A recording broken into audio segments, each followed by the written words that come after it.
In the UK, an MP called Tobias Ellwood is reported to have called for the army to oversee the rollout of the COVID vaccine, which he says is just 6 months away. No, I haven't heard of him either, though I think one of the Blues Brothers was called Ellwood.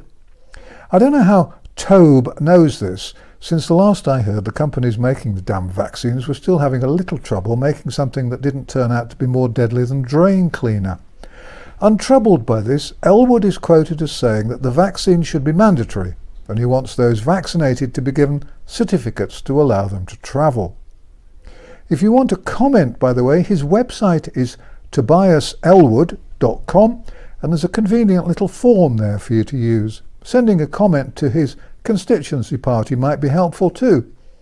And pop along something to Boris Johnson, now better known as Doris Johnson, to let her know your views.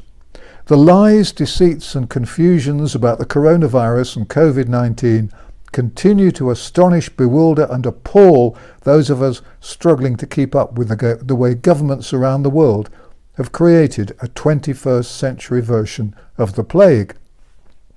Here's a wonderful piece of nonsense from the BBC website. The headline is, "COVID, the second wave is here, but how bad will it be?" Scroll down the story and you'll find that it says that the R number may have actually fallen. The writer also says that Valence, the GSK shareholder as we know, suggested that there could be 50,000 cases a day in the UK by mid-October. And what does our intrepid BBC writer have to say? Well, quotes, "It's already clear we're not on that trajectory." And they go on to add that the past few days show the numbers of people being admitted to hospital have dropped in England and Northern Ireland. So there you are. That's the BBC's second wave. The R number has fallen, and so has the number being admitted to hospital. Britain's current lockdown strategy appears to have been based on Valence's graph, but this is a man who worked for a vaccine manufacturer for years and who still has shares in that vaccine manufacturer. How many people, I wonder, will worry that if the numbers do rise, then there might have been a little juggling going on? Just asking a question. I have never in my life felt quite as desolate or as despairing as I feel now. But my desolation and my despair have transmogrified, without the help of Bill Gates or Elon Musk, into pure and righteous anger. I suspect millions feel the same way. Politicians and their advisors have developed skills at misrepresenting truths and enthusiastically presenting half-truths as reality which must be envied by estate agents and even the BBC. The PSYOP specialists know that confused people become easily frightened and susceptible, and far less likely to be sceptical. One of the latest bits of trickery is to suggest that there's a condition called long COVID, the symptoms of which are tiredness which lasts long after the main symptoms have gone. This may well be true, but it's been known for as long as I can remember that the ordinary flu can cause exactly the same problem. This isn't something which is exclusive to COVID-19, so that's more bollocks. The promotion of long COVID seems to be another part of the PSYOP fear creation. We're told that COVID-19 is a killer disease which threatens our civilization and must be treated as being far more serious than anything seen for centuries. The police are using the new laws to act like a rampaging occupying force, pushing their way into private homes to make sure that friends aren't meeting for a chat. Heaven forbid. This is clearly nonsense. Where's the science behind any of the rules? Where's the science behind the rule of 6, for example?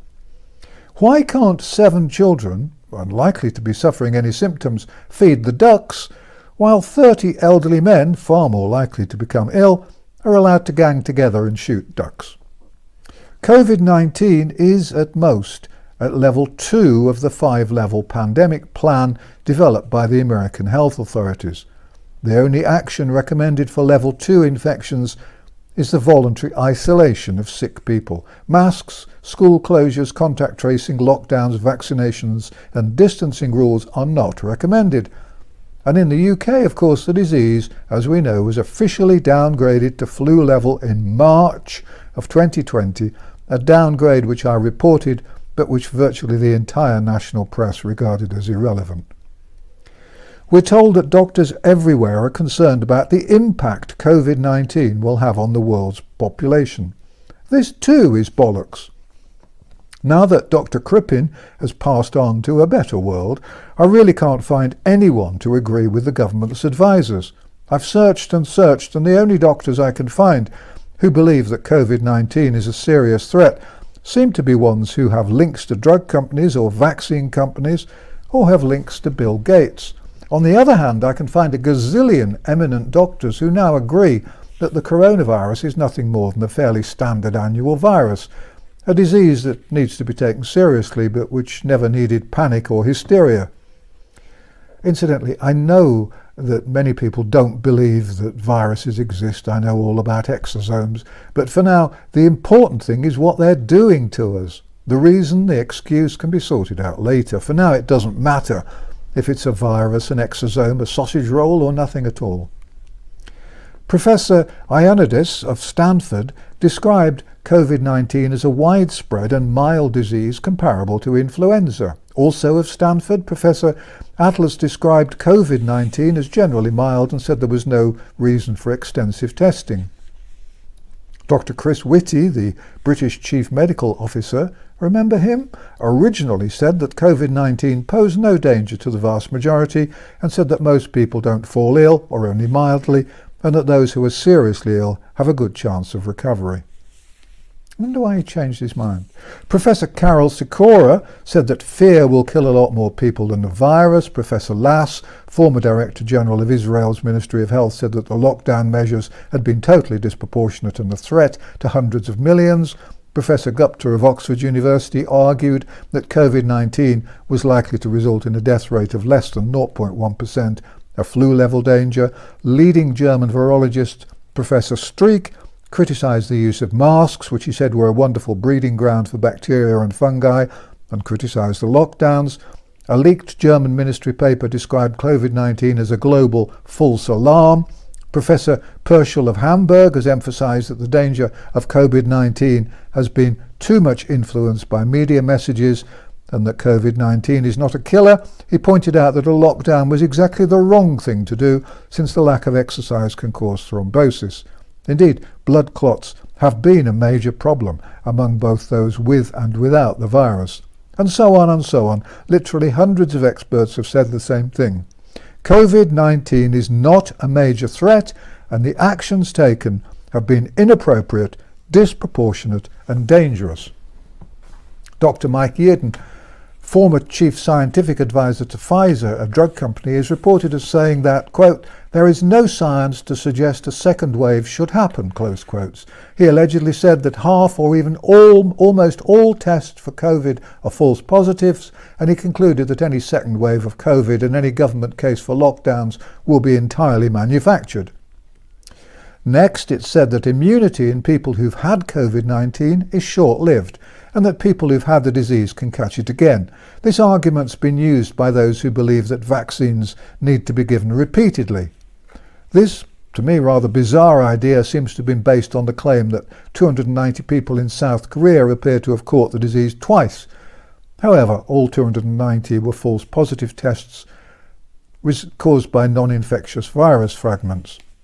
Talking of testing, by the way, many patients are now refusing to have the test done because of the dangers. One woman who desperately needs an operation was told that she couldn't have the operation she needed until she had the test done. She refused both. I'm not sure that hospitals have the legal right to do this, but I expect the courts will sort things out in due course, hopefully not too late. The patient had probably seen that in Iowa, in America, a woman in her 40s started leaking cerebrospinal fluid from her nose after a swab test for COVID-19. The nasopharyngeal swab, which was used, effectively a very long cotton bud, had made a hole which released the vital fluid. This was always going to happen, and it was absolutely no surprise. These days, governments are so short of trained staff that they're probably hiring shoe shop salespersons, car park attendants and tree surgeons to do the tests. Chimney sweeps would probably be safer. All that experience shoving brushes up chimneys would be enormously appropriate and very helpful. An ENT specialist in New York has said that this recent disaster underscores the necessity of adequate training of those performing the test and the need for vigilance after the test has been performed. There is another way to perform one of these utterly useless tests. Instead of a nasopharyngeal swab, that's the long thing that could kill you, a saliva test can be done. Why anyone would accept a nasopharyngeal swab is beyond me. If anyone wants to shove a long cotton bud inches up your nose, threaten to sue them personally if they do any damage. If I were forced to consent to a test, I would request one of the less intrusive tests. The tests, of course, are pointless as well as potentially harmful. It would make as much sense to insist that everyone had a daily TB test, or a test for syphilis, or maybe a test for athlete's foot, or an algebra test. Or they could get people to look at those little puzzles where there are two pictures and you have to spot the differences. You know, the sort of thing. In one picture there's a bloke with a beard, and in the other picture he's only got a moustache.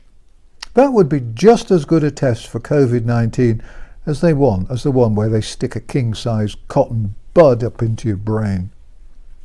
It's said that COVID-19 can kill or endanger children. It's been reported that as a result of COVID-19, children are falling ill with Kawasaki disease. However, the facts show that fewer, not more, Kawasaki cases have been reported, possibly because of the closure of medical services. The evidence shows that children hardly ever get COVID-19 and do not, or hardly ever, transmit the disease. There was never any need to shut down schools. Countries which reopened schools in May saw no increase in cases of infection. Sweden never closed primary schools and had no problems. One recommendation from a paper which suggested that children were a risk was withdrawn because of errors.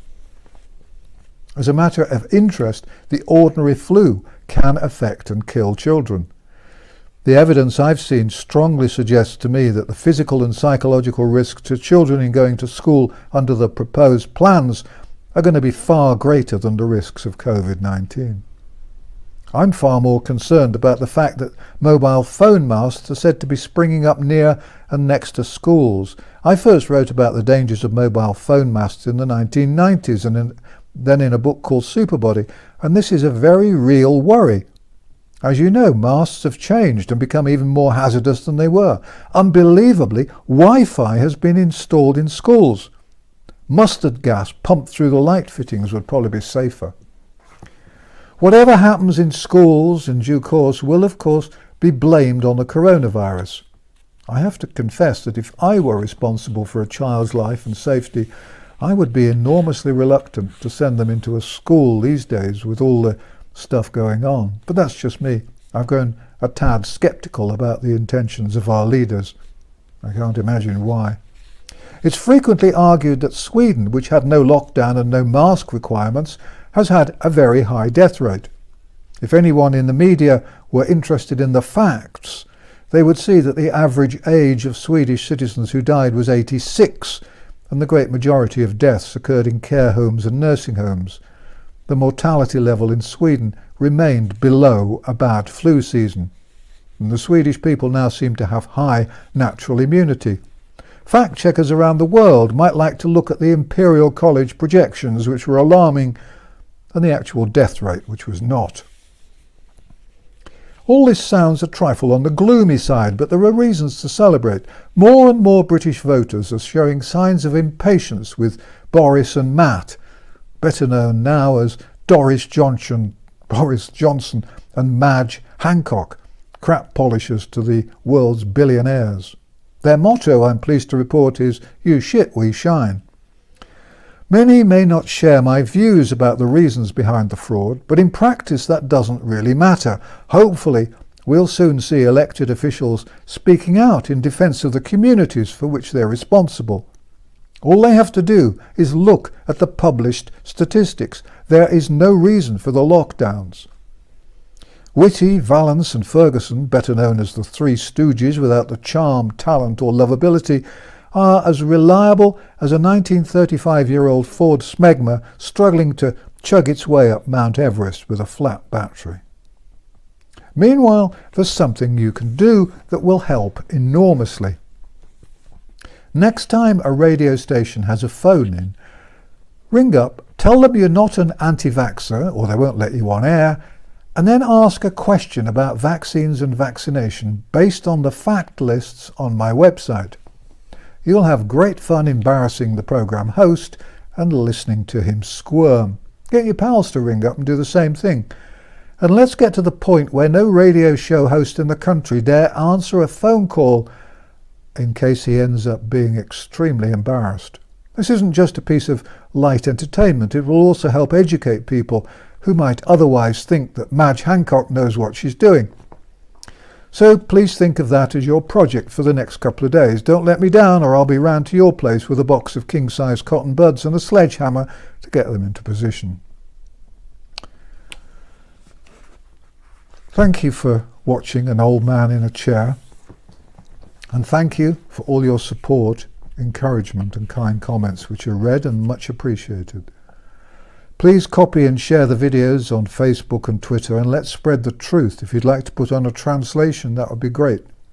Please put comments on my videos, and please press the thumbs up button. It all helps. This channel on brand YouTube has not been monetized, and nor will it ever be. This is purely a public service channel.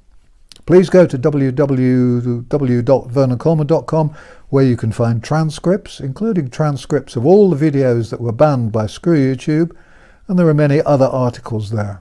And there are lists to turn into leaflets to print out and distribute to friends, neighbours and strangers. The website's got no ads and no sponsors. If you'd like to see more videos from me, then please subscribe to my brand YouTube channel. If you visit mainstream media, please put on messages asking readers to watch these videos to find the truth. Put messages on items of news which have nothing to do with the coronavirus. They're less likely to be deleted. Although it may feel like it, please remember, you are not alone. More and more people are waking up. We will win this war. We will win this war. Thank you for watching An Old Man in a Chair.